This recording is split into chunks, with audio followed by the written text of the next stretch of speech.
Have you ever felt that wave of anxiety wash over you, seemingly out of nowhere? That tightness in your chest?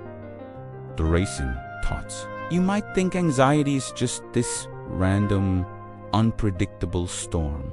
But what if I told you it's not? It has a source, and most of us are fighting the wrong battle against it. We try to wrestle with uncertainty, to force the world to bend to our will. But the ancient Stoics knew a secret, a simple rule that can instantly cut through the noise and bring you back to a state of calm. Stay with me, because this isn't just another self-help tip. It's a fundamental shift in how you see the world, and it could change everything. So, where does this anxiety really come from? The Stoic philosopher Epictetus nailed it 2,000 years ago. He said, "We suffer not from events themselves, but from our judgments about them." Anxiety, in its rawest form, is the desire for control where we have none. Think about it.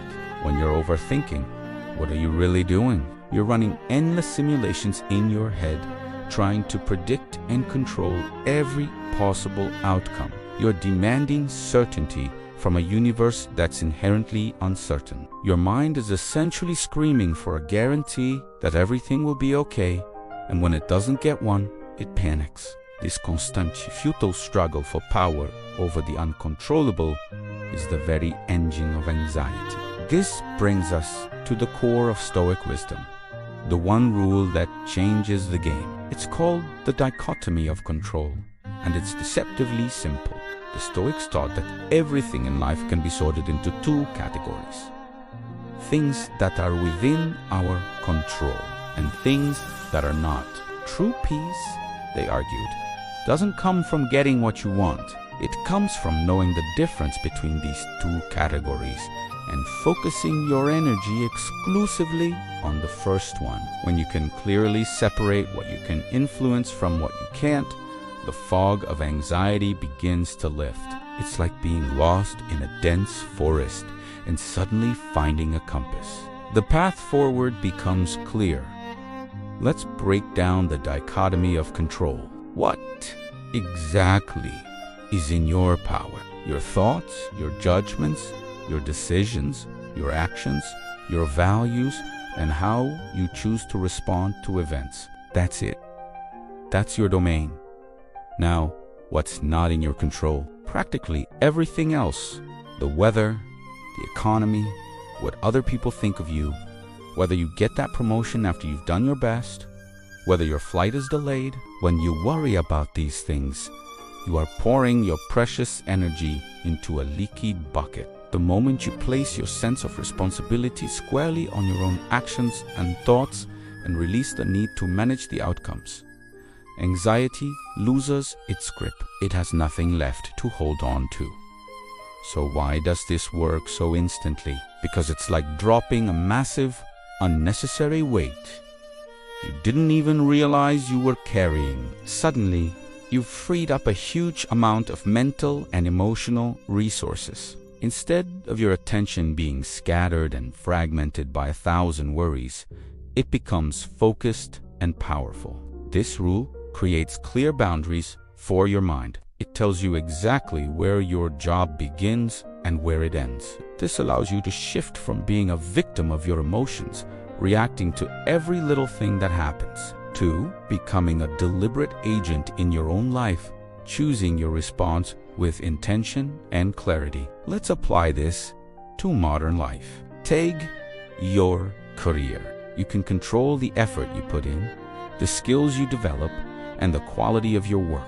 You cannot control whether your boss recognizes it, whether the company restructures, or if you get the promotion. Fretting over the outcome is useless. Focus on your effort. How about money? You can control your spending habits, your savings, discipline, and your investment strategy. You can control the stock market. Worrying about market crashes is a waste of time. Focus on your financial discipline or relationships. You can control being honest, kind, and supportive. You absolutely cannot control how another person feels or reacts. trying to manage their emotions is a recipe for disaster. Be the best partner you can be and let go of the rest. Now, it's important to clear up some common misunderstandings about Stoicism. Many people hear this and think it means becoming a robot, suppressing all your feelings. That's not it at all. Stoicism is an emotional suppression.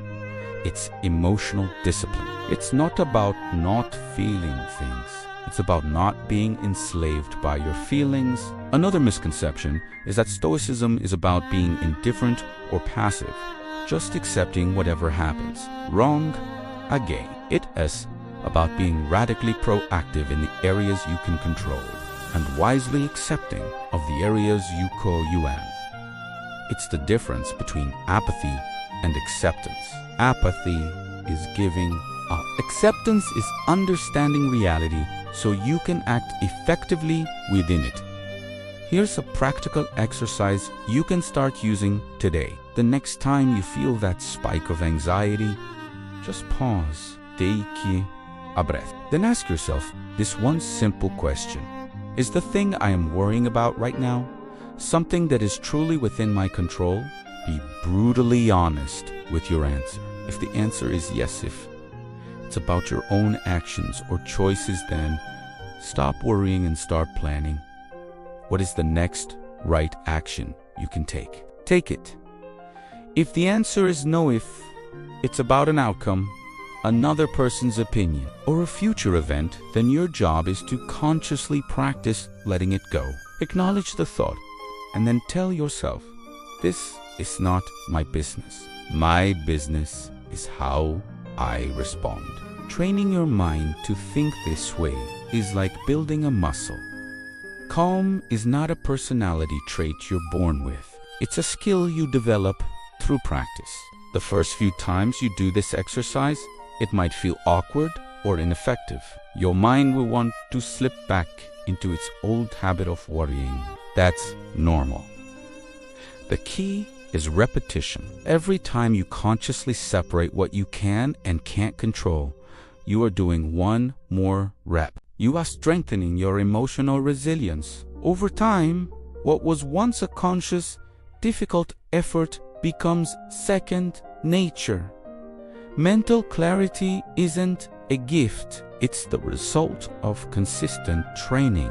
Imagine the long-term impact of integrating this one rule into your life. You'd experience a dramatic reduction in day-to-day anxiety because you'd no longer be fighting pointless battles. Your focus would sharpen, allowing you to pour all your energy into what truly matters and what you can actually change.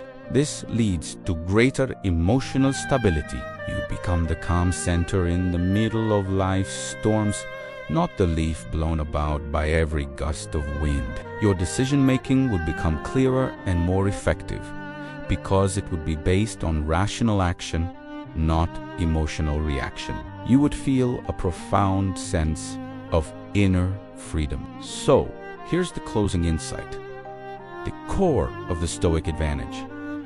You cannot control life. You will face challenges, uncertainty, and things you don't like.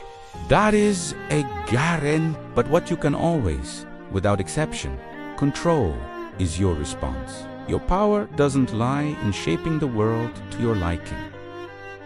It lies in shaping yourself. That is the only game you can truly win, and it's the only one that matters. Mastering your inner world gives you a resilience that no external event can ever take away. Thank you for watching. If this idea resonated with you, consider subscribing for more insights on building a stronger, calmer mind. See you in the next video.